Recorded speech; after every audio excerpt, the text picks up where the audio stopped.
older women, please tell me, did you go through midlife crisis? And how was it? Because I never hear women talking about midlife crisis.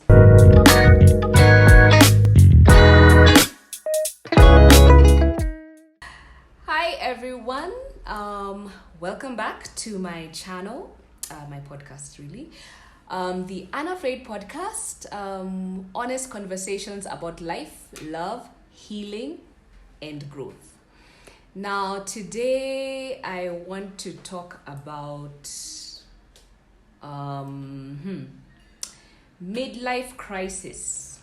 So, guys, I'm in my 40s, and I'm a woman.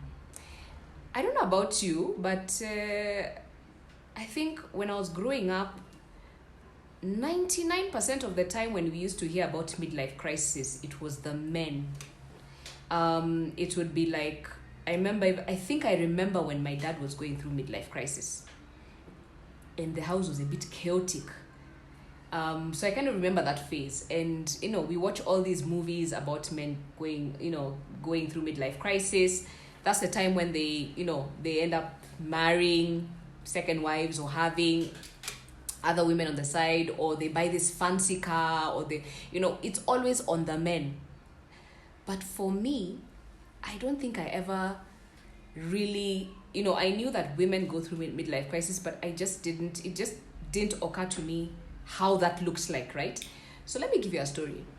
I woke up one day, when was this? I woke up about, I think 3 months ago. Yes, 3 months ago. And prior to those 3 months, I was feeling anxious, anxiety. I was feeling like my life is not, when you look back, you over your life, like you had goals and dreams and things like that. And then you look back over your life and you're like, wait, I'm almost 45. Not yet, almost.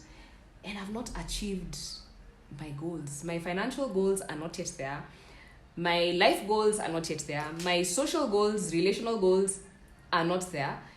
And I think, I don't know, I was just like, oh my God, like what's going on, right? So I didn't know what I was feeling. I couldn't put a word to it, but I just knew I was just heavy. I would wake up in the morning and I just want to sleep. Or I was just feeling meh, how I could put it. And then I realized, wait, I think I'm going through midlife crisis, And I remember going on Facebook and I posted on my wall, and I asked a very simple question. Women on my timeline, older women, please tell me, did you go through midlife crisis? And how was it? Because I never hear women talking about midlife crisis, right?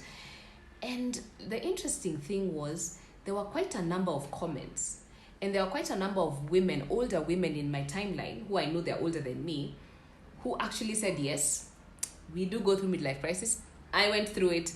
And I was like, wait, how come I've never known about this? And I'm not saying this in a very naive way, guys. Again, women don't talk about midlife crisis. We don't hear it. It's always the men. So I remember, I read through the comments and I was like, okay, so this is a thing. People are, okay, but what am I going to do? How do I cope with this thing? So because I didn't really get answers, like how did people cope? I mean, I remember a time when my mom, I think, right now when I think about it in hindsight, I think she went through midlife crisis. There was a time there in the house, it was just noise. There's nothing good you could have done. My mom was just yelling. And when I think about it, I think maybe she was going through midlife crisis, because I find myself sometimes just yelling at my daughter and wondering what is wrong with you. But anyway, so this is how I dealt and how I've been dealing. For anyone who's going through this. Now, let me first, before I even go into that, I want to read something. I went on Google and I was just like, okay, so what is midlife crisis? And okay, so when you type in midlife crisis in women, you get very many topics: signs, causes, coping, how to cope, how to find a silver lining, what it looks like, how to fix it, the stages, the behavior, and there's a lot. So I'm looking at this and I'm thinking, okay, so they say you get midlife crisis between 40 and 60. So it can happen in that range, between 40 and 60. So it doesn't have to come in your 40s. It can come in your 50s, I suppose. At the same time, some people say it lasts for 2 to 5 years. Now, I was reading something else. The symptoms are menopausal. Menopause, guys. Menopause. I am not going through menopause. That one I know. At least I've not started. Maybe it's pre-menopause. I don't know. Hot flashes, changes in mood, and difficulty sleeping. So if you're going through hot flashes, changes in mood, and you're having difficulty sleeping, you are possibly going through midlife crisis. Or in that place, about to experience menopause. Or experiencing menopause. And then you get depressed, you're busy reflecting. Now, let me tell you, so everything that I've mentioned as symptoms of menopause, I don't have those yet, thank God.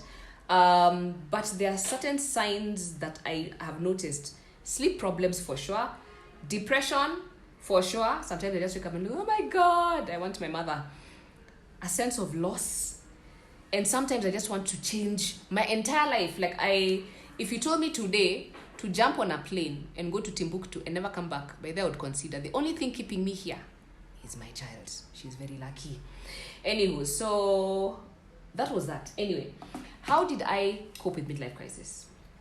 Or what I thought, if that's what I'm going through, how did I cope? I don't know, something just, I decided a couple of months ago, I think maybe 2 months ago, I decided just to go off social media. Guys, you need to understand my relationship with social media. We're very tight.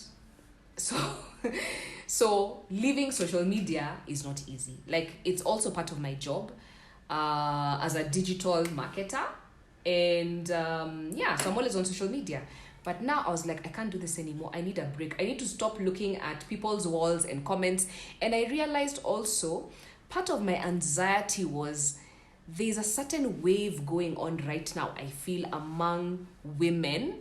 And I see it a lot around younger women in their 20s and early 30s, having a lot of conversations on social media about relationships and men and how to, and a lot of those conversations have been very triggering for me.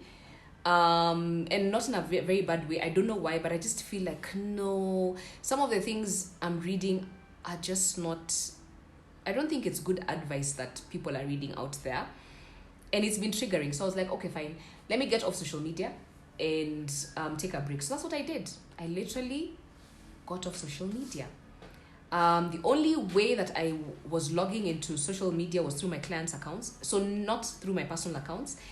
And guys, I was off social media, surprise. I have not been able to be off social media for like over 8 years. But I was off social media for literally 3 months. And I didn't miss it. I didn't even bother to go and check, oh my God, who has commented what? No. I think I just got to a space where I was like, I just don't want the noise. I don't want to know what's going on. Yes, I know there's a war somewhere in the world. I don't want to know. And it's not a matter of privilege, guys. I think what I realized is, because this might sound like a privilege conversation, but what I realized was I needed to literally tap out. Tap out of people's energy, tap out of people's conversations, tap out of life, and just focus on me, myself, and I, and the things right in front of me in my purview. And let me tell you, it's been amazing. It's been amazing. I found my peace again. The anxiety went. And the beautiful thing is, I was able to then again think about, what do I really want as Lillian Okado? What is really important to me? Who is really important to me? And I think for me, the most amazing thing is this podcast is also part of the outcome of going on that 3-month hiatus, because I was like, yes, I think now I'm ready. I think now I'm ready to do a podcast. And this is something I've been wanting to do for like 5 years, and I've not been able to do it. And I guess maybe I wasn't ready, but I also feel like there was so much noise. There was so much fear, what will people say? And sometimes that fear is coming from the outside, not even from the inside. So I needed that break to make the decision. And another thing is I was able to also meet up with people in the business entrepreneurial space and start ventures that I never in my wildest dreams imagined that I would start. So for me, that has been a very big plus, and that calmed me down. And that's how, even as I continue to navigate this midlife crisis, I am still able to remain sane. So I hope this has been helpful, and I hope you can pick those tips. I don't know what you do. I mean, if you've gone through this experience, I'm still going through it. Feel free to share. Write in the comments, how have you been coping with your journey? And then maybe I'll also learn from it and we can exchange notes. But for now, I think that's it for this segment, and see you soon. Please like, subscribe, comment, and click on that notification bell. Thank you.